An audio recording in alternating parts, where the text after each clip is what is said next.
All right, here we are. This is day 200 of the Sherwin alumina lockout. Day 200. So, Tommy boy, you know, I'm going to have to assume you said it was okay that I called you Tommy boy, because you never called me. You're really starting to hurt my feelings. You know you got my phone number. I told you we'd go have coffee sometime. We could talk about all this. Anyways, I don't want to hurt your feelings, but this is not directed to you. This post is directed directly to Glen Core and any Glen Core officials who will hear it. Anybody that's listening, this might be of interest to you and you might not care whatsoever. But shortly after Glen Core bought this place and you put Tom Russell in office, they started contracting out all kinds of work.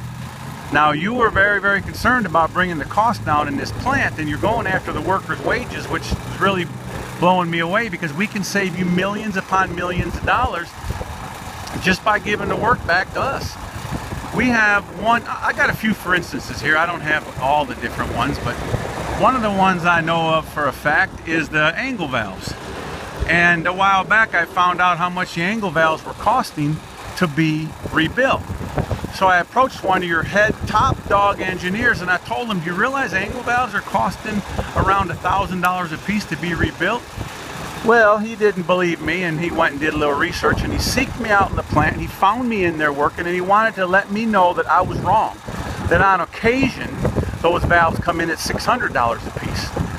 Well, since then, I've found out, and I've seen it with my own eyes on your computers in that plant, that sometimes those valves come in at $6,000 a piece. $6,000 to rebuild one angle valve.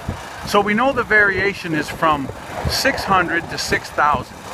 Now let's do a little basic math here that a third grader could do. You guys claim we cost you approximately $50 an hour, something like $60 an hour with benefits and all that other stuff. On an 8-hour day, our men, our union brothers, on an 8-hour day can build approximately 3 to 6 of those valves in a good day. Now this isn't rocket science, that's basic addition and multiplication. You're never paying more, you're never paying $600 for a valve when we do them. So, you know, if you want to save money, please get an auditor out here and see what we used to pay and what you guys are paying now. Now there's a couple other for instances. I got one. Let's take the high pressure rod outs. Our guys could build about 30 to 40 of those a day when they're all set up and building them. You're paying $1,400 for each high pressure rod out. That is complete waste of money. So please, Glen Core, xstrata, somebody see this, and don't believe me. Hell, I'm a sorry bastard lying union member that don't know shit about Shinola. So don't believe me. Do some research and find out for yourself. That's all I ask. That's all I ask. Just find out for yourself. Don't believe me. You want another one? Let's take regular rod outs. 90 bucks for a regular rod out. You realize we can make almost 100 of those a day? I think we could do about 150 a day. It's just 2 pieces of angle iron welded together and a heat treated tip. That is nothing.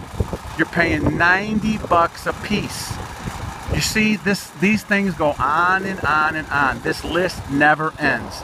What I'm talking about does not end. There's all kinds of different scenarios in there of stuff you're contracting out that we can do way, way cheaper. So please, once again, I ask you, I beg you, don't believe me.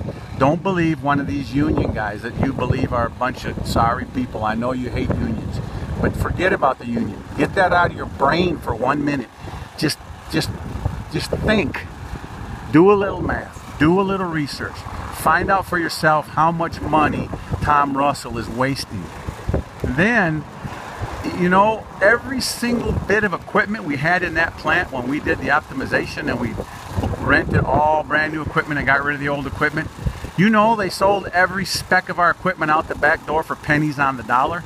Now you might know that. I'm not sure. You might have already known that. You might have told Tom Russell that if he can come in there and screw the living shit out of all these union men, anything he can rape and beg, borrow, and steal, and any underhanded thing he can do to make himself extra pocket change is totally fine with you. For all I know, that was the deal you made him. Rape them to death and keep all the money for yourself. Just screw the union over.